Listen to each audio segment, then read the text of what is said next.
आपका online biology classes में मानव तंत्रिका तंत्र का आज हम तीसरा पार्ट लेकर आए हैं। इससे पहले हमने तंत्रिका तंत्र के दो पार्ट पढ़ चुके हैं। पिछली वीडियो में हमने देखा कि तंत्रिका तंत्र तीन भागों से मिलकर बना है: केंद्रीय तंत्रिका तंत्र, परिधीय तंत्रिका तंत्र और स्वायत्त तंत्रिका तंत्र। केंद्रीय तंत्रिका तंत्र में मुख्यतः दो भाग थे, मस्तिष्क और मेरुरज्जु अर्थात ब्रेन और स्पाइनल कॉर्ड। आज हम मानव मस्तिष्क अर्थात ब्रेन के बारे में पढ़ रहे हैं। चूंकि ब्रेन एक प्रमुख ऑर्गन है और काफी बड़ा है, इसलिए इसे हम टुकड़ों में कई वीडियो में कंप्लीट करेंगे। तो आज हम मानव मस्तिष्क की बात कर रहे हैं, तो उसमें आज हम उसका अग्रभाग लेते हैं। चूंकि हम जानते हैं मानव मस्तिष्क को तीन भागों में डिवाइड किया है। अगेन मानव मस्तिष्क को तीन भागों में विभक्त किया है: अग्र मस्तिष्क, मध्य मस्तिष्क, पश्च मस्तिष्क। अग्र मस्तिष्क को फोर ब्रेन, मध्य मस्तिष्क को मिड ब्रेन और पश्च मस्तिष्क को हैंड ब्रेन कहते हैं। बात करते हैं अग्र मस्तिष्क की, जिसे हम फोर ब्रेन कहते हैं। अग्र मस्तिष्क अर्थात आगे वाला जो भाग होता है मस्तिष्क का, उसे हम फोर ब्रेन कहते हैं। और ये भी देखिए तीन अलग अलग पार्ट्स में बटा होता है: प्रमस्तिष्क जिसे सेरिब्रम कहते हैं, घ्राणपिंड ऑल्फैक्टरी लोब एंड अग्र मस्तिष्क पश्च जिसे हम डायनसिफेलॉन कहते हैं। तो आज हम बात करेंगे, आज हम विस्तार से चर्चा करेंगे प्रमस्तिष्क की कि सेरिब्रम क्या होता है। तो प्रमस्तिष्क अर्थात सेरिब्रम, तो सबसे पहली बात हम ये जान लें कि ये मस्तिष्क का सबसे बड़ा भाग होता है, जिसे हम प्रमस्तिष्क कहते हैं। और ये लगभग 2/3 अर्थात 2/3 या 70 से 80% भाग बनाता है मस्तिष्क का। अर्थात जो सबसे बड़ा हमें दिखाई देता है, जो मेन पोर्शन हमें दिखाई देता है, वो दैट इज सेरिब्रम अर्थात प्रमस्तिष्क। प्रमस्तिष्क जो है वो एक अनुलंब विदर अर्थात एक लॉन्गिट्यूडनल फिशर, जिसे हम एक खांच भी कह सकते हैं, लॉन्गिट्यूडनल विदर से दो गोलार्धों में बटा होता है, जिन्हें हेमिस्फीयर कहते हैं। सेरिब्रल हेमिस्फीयर, एक राइट होता है और एक लेफ्ट होता है। और यहाँ पर एक चीज मैं बता दूं आपको, दोनों तरफ के गोलार्ध, बीच में दोनों प्रमस्तिष्क गोलार्ध महासंयोजक पिंडों जिन्हें हम इंग्लिश में कार्पस कैलोसम कहते हैं, से जुड़े रहते हैं।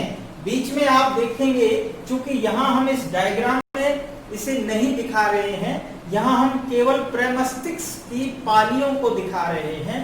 तो ये दोनों प्रमस्तिष्क बीच में महासंयोजक पिंडों अर्थात कार्पस कैलोसम से जुड़े रहते हैं।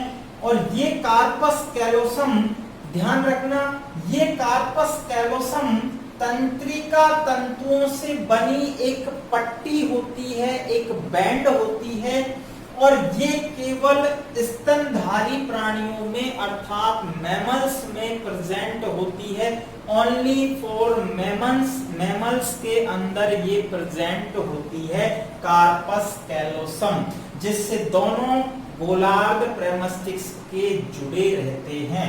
राइट, आगे बात करते हैं। यहाँ पर एक चीज और बता दूं, नोट करने की है कि हमारे मस्तिष्क में दो गोलार्ध हो गए, एक राइट गोलार्ध हो गया, दूसरा लेफ्ट अर्थात दायां और बायां प्रमस्तिष्क गोलार्ध। ध्यान रखना, जो लोग राइट हैंड से लिखते हैं, उनका लेफ्ट गोलार्ध ज्यादा डोमिनेंट होता है, जबकि जो लेफ्ट हैंडी होते हैं, जो लेफ्ट हैंड से लिखते हैं, उनका राइट प्रमस्तिष्क गोलार्ध ज्यादा प्रभावी या डोमिनेंट रहता है। ये ध्यान रखने की बात है। नेक्स्ट बात करते हैं हम प्रत्येक प्रेमस्टिक्स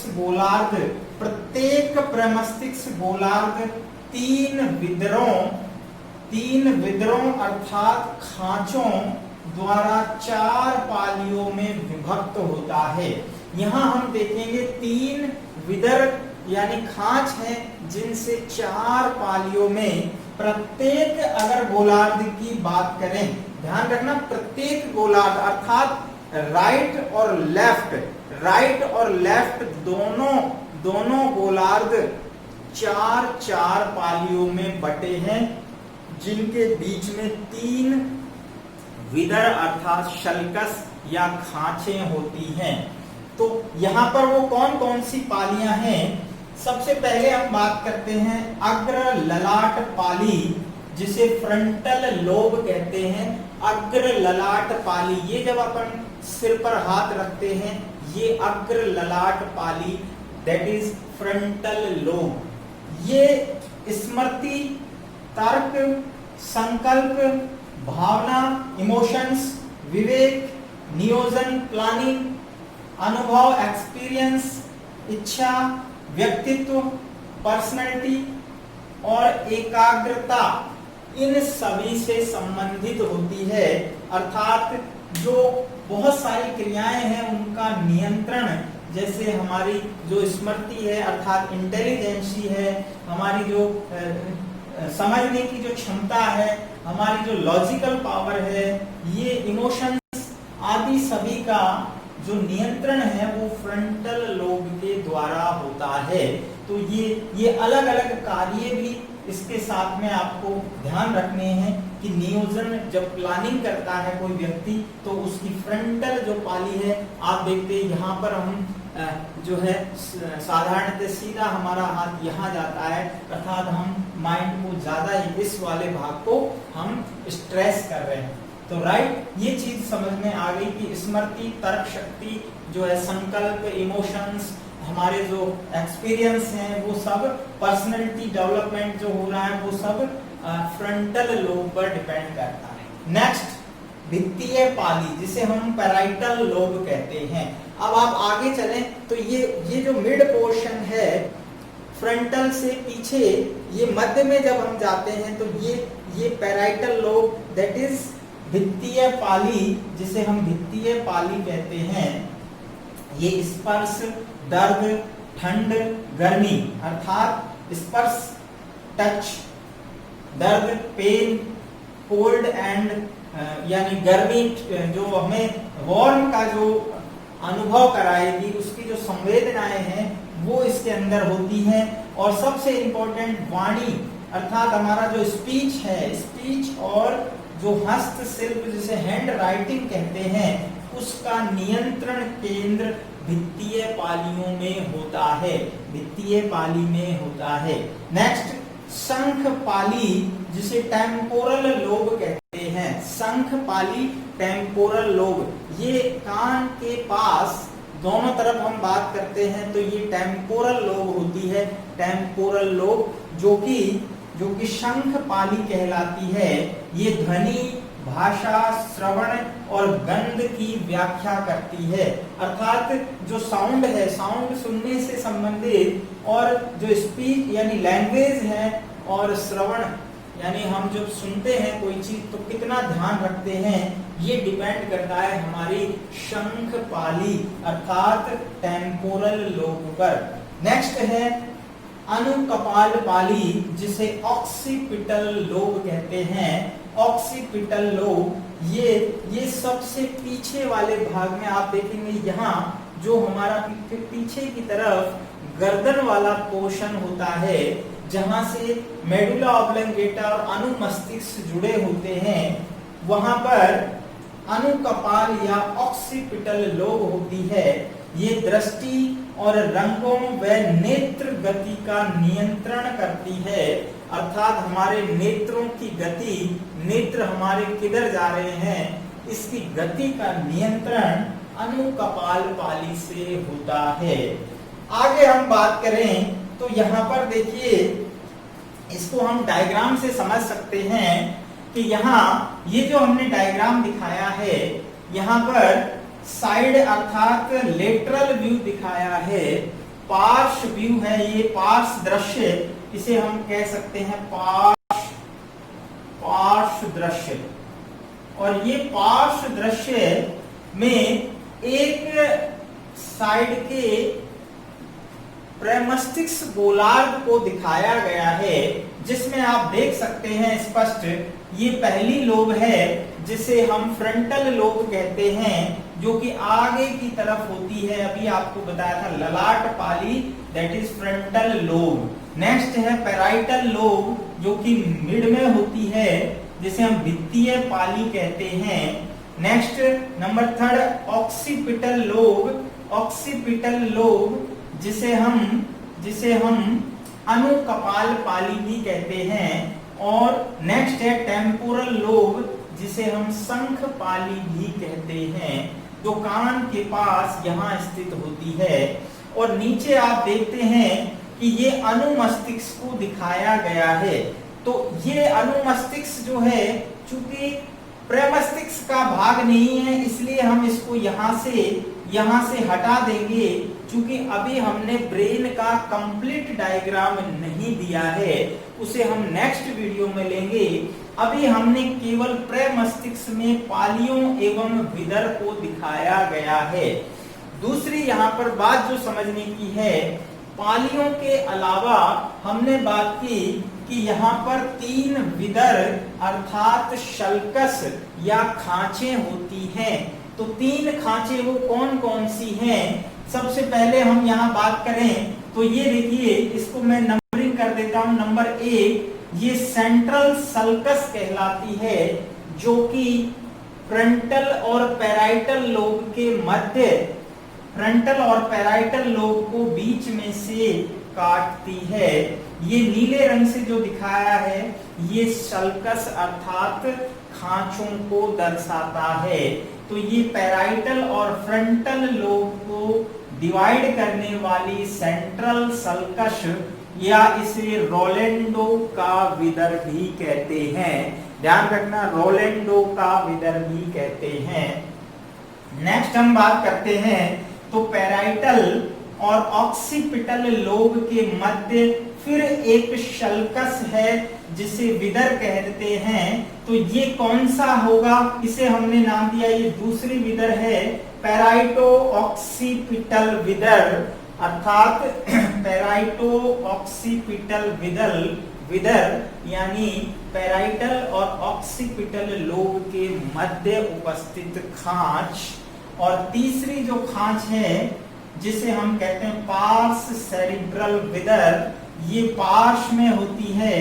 और आप देख सकते हैं ये टेम्पोरल लोब को पैराइटल और फ्रंटल लोब से अलग करती है, अर्थात इसके साथ में पैराइटल और फ्रंटल लोब जुड़ी रहती हैं।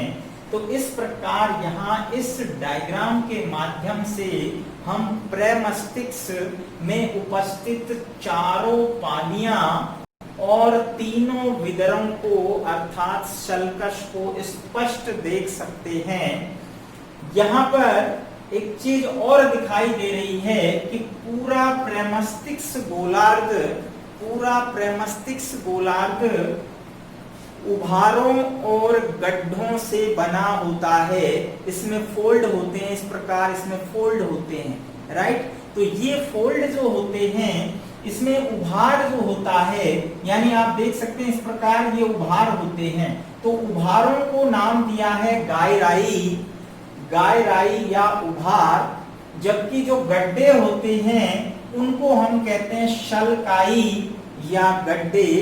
तो यहाँ पूरा प्रेमस्तिष्क जो आपको नजर आता है वो गड्ढे और उभार में विभक्त होता है, जिसके कारण इसका क्षेत्रफल काफी बढ़ जाता है। और ऐसा मानते हैं कि जिस व्यक्ति का प्रेमस्तिष्क में जितने ज्यादा सल्काई और गायराई होंगे, वो उतना ही ज्यादा बुद्धिमान, तर्क शक्ति वाला और अधिक यानी स्मृति वाला व्यक्ति होता है। चूंकि हम जानते हैं मस्तिष्क का कुल जो भार है, हमने पिछली वीडियो में पढ़ा था, लगभग 1.4 या 1.5 kg के लगभग होता है। तो यहाँ हम कह सकते हैं कि जिस प्राणी के प्रमस्तिष्क में ये सल्काई और गायराई जितने ज्यादा होंगे, जितना बड़ा क्षेत्रफल होगा, वो उतना ही ज्यादा बुद्धिमान होगा।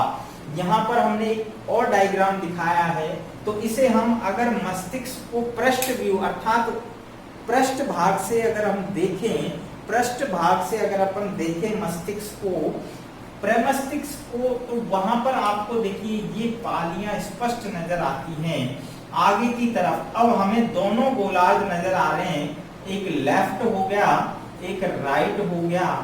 लेफ्ट गोलार्ध जो है उसमें भी 4 पालियां हैं, फ्रंटल, पैराइटल, ऑक्सीपिटल और टेम्पोरल। इसी प्रकार इधर भी आप देख सकते हैं, ये फ्रंटल लोब हो गई, ये पैराइटल, और यहाँ पर ये टेम्पोरल, और ये पीछे की तरफ ऑक्सीपिटल लोब होती है, और ये विदर हैं जिनसे ये अलग हो जाते हैं। इसके अलावा मध्य में जो आपको दिखाया गया है, ये मध्य में अनुलंब विदर होता है, जिसके द्वारा दोनों प्रमस्तिष्क गोलार्ध पृथक रहते हैं। अब यहाँ पर लास्ट में एक चीज और समझनी है कि जो प्रमस्तिष्क होता है उसको हम अगर देखें तो वो अंदर से खोखला होता है, अर्थात इसमें मोस्टली जो भाग है वो अंदर से खोखला होता है, जिसके अंदर प्रमस्तिष्क मेरु द्रव भरा होता है, जिसकी चर्चा हमने लास्ट वीडियो में की थी, सेरिब्रोस्पाइनल फ्लूइड। तो यहाँ पर जो ऊपरी जो भाग है प्रमस्तिष्क का, उसको यदि हम देखें तो वो 2 पार्ट में बटा होता है। बाहरी जो पार्ट होता है उसे हम प्रमस्तिष्क वल्कुट अर्थात सेरिब्रल कॉर्टेक्स कहते हैं, बाहरी भाग, और ये न्यूरॉन्स के साइटोन अर्थात कोशिका तंत्रिका, कोशिका का मुख्य भाग जो है जिसे हम साइटोन कहते हैं, उनसे बना होता है, और ये ग्रे रंग के होते हैं, अर्थात धूसर रंग के होने के कारण इसे धूसर द्रव अर्थात ग्रे मैटर कहते हैं। ध्यान रखना, बाहरी एरिया में ग्रे मैटर होता है जो साइटोन से बना है, जबकि तंत्रिकाओं के जो आंतरिक जो कॉर्टेक्स, आंतरिक जो प्रमस्तिष्क भाग है वो एक्सॉन से बना होता है। किससे बना है? एक्सॉन अर्थात तंत्रिकाक्ष से, जो कि व्हाइट रंग की होती है, और इसीलिए ये भाग श्वेत द्रव्य अर्थात व्हाइट मैटर कहलाता है।